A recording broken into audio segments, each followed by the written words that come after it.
আগের সরকারের মন্ত্রীদের মতো বিতর্কিত না হন, মানুষের মন রক্ষা করে দেশ এবং মানুষের কথা ভেবে সরকার চালান, তাহলে এই সব হুমকি এই রাজপথে যাবে না, কোথায় যাবে, সব ভেসে যাবে।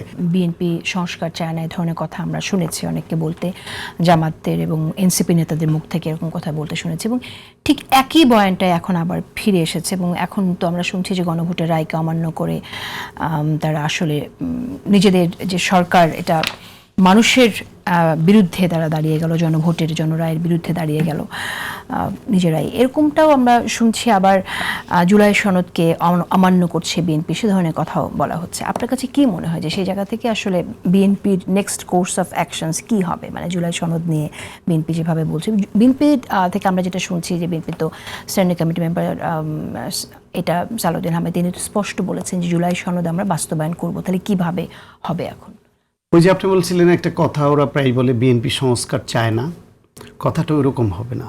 বিএনপি সংস্কার চায়, বিএনপি এই অন্তর্বর্তীকালীন সরকার কিংবা জামায়াত ইসলাম এবং এনসিপির চাপিয়ে দেওয়া সংস্কার চায় না। বিএনপি যখন লিখিতভাবে পুস্তক আকারে সংস্কার প্রস্তাব পাশ করে, প্রকাশ করে, নিজেরা প্রথম তৈরি করে, তারপর সমমনাদের সঙ্গে আলাপ করে 31 দফা তারা প্রকাশ করে, তখন আজকে যারা সংস্কার বলে এত লাভ হচ্ছে, তারা সংস্কার বানানটা ঠিকমতো পারত কিনা আমার সন্দেহ আছে।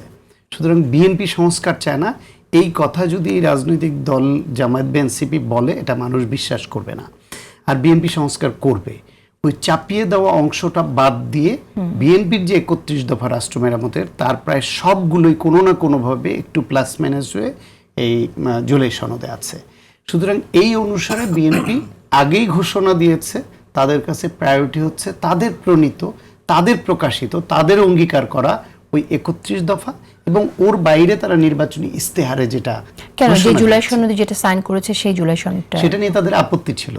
সেই আপত্তিটা তারা কি নির্বাচনী প্রচার এবং ইস্তেহারে জুলাই সনদ যেটা সাইন করেছে সেটা কিন্তু নোট অফ ডিসেন্ট সহ করা হয়েছে।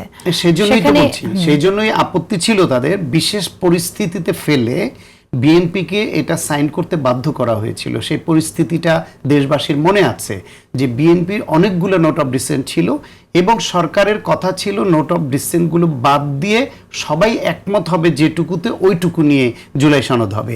কিন্তু সেই অঙ্গীকার রক্ষা না করে তারা তাদের নোট অফ ডিসেন্ট পুরোটাই নিয়ে তাদেরকে সই করতে বলা হলো এবং আওয়াজ তোলা হলো সই না করলে তারা সংস্কার মানে না। এবং এটাকে কেন্দ্র করে নির্বাচন ভণ্ডুল করবার একটা ষড়যন্ত্র তখন ডালপালা মেলতে লাগলো। সেই পরিস্থিতিতে বিএনপি সই করতে বাধ্য হয়েছে পরিস্থিতির কারণে, কিন্তু তারা তাদের অবস্থান পরিষ্কার করেছে ইস্তেহারে এই কথা বলে যে আমরা নির্বাচিত হলে এই যে বিভিন্ন বিষয়ে যা বলেছে তারা, যে এই তাদের যেখানে নোট অফ ডিসেন্ট আছে এগুলো আমরা মানবো না, সেগুলো তো স্পষ্ট করেছে ইস্তেহারে। সুতরাং বিএনপি তো প্রতারণা করছে না, কোনো গুপ্ত ইচ্ছা তারা পোষণ করে সেটা বাস্তবায়ন করবে এমন করছে না। বরং বিএনপির জন্য এখন বড় চ্যালেঞ্জ যেটা, সেটা হচ্ছে ওই যে রতন ভাই বলছিলেন যে যদি বিরোধী দল এখন এটা নিয়ে সংসদে আলোচনা করতে চায়, সংস্কার বাস্তবায়ন পরিষদ নিয়ে, বা সেখানে তারা তাদের চাহিদা মতো সফলতা না পায়, তাহলে রাজপথে আসবে, এই সরকারকে নানানভাবে বাধাগ্রস্ত করবে। এটা করলে তারা জনবিচ্ছিন্ন হবে, জনধিকৃত হবে।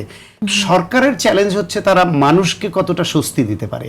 তাদের যে 31 দফা সেটাকে সামনে রেখে এবং সরকারের যে অঙ্গীকার ওটা বাস্তবায়নে যে মনোযোগ দিয়েছে, ইতিমধ্যে দেখেন এই অন্তর্বর্তীকালীন সরকার অনেক কিছুতে ভেজাল করলো, এই ভোটের কালিটায় ভেজাল করে নাই।